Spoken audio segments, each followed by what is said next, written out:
All right, now to the government shutdown, which is in its third day with no end in sight. This after the Senate failed to advance competing plans to extend federal funding and the end of the shutdown. Erica Brown is live on Capitol Hill, where, Erica, I guess nothing much is happening right now. Dick, that's right. Here on Capitol Hill, progress is stalled. As you noted there, senators once again took up a measure to fund the government over the next few weeks, and it failed as lawmakers remain deadlocked over federal funding. And this comes as the White House is weighing mass firings of federal workers during the standoff. The White House says layoffs of some federal workers are needed as the government shutdown continues. Nobody wants to do that, but sometimes in government you have to make tough decisions. The Trump administration is also targeting some Democratic-led cities and states during the shutdown.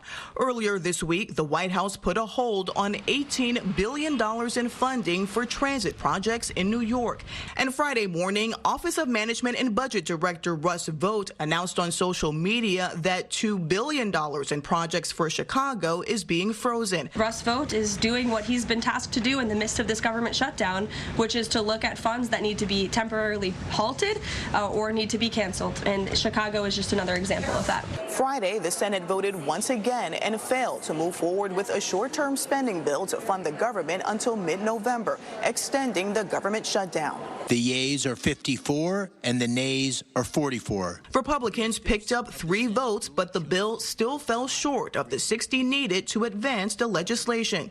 Most Democrats are holding out for an extension of Affordable Care Act subsidies and a rollback of cuts to Medicaid. I'm confident that it is a righteous fight to keep health care premiums from going up for tens of millions of families. Senate Majority Leader John Thune says discussions are underway with some Democrats to vote for the bill. I don't know how many times you're going to give them a chance to vote no, and hopefully over the weekend they'll have a chance to think about it. The next vote is not expected until Monday, which would be day 6 of the shutdown.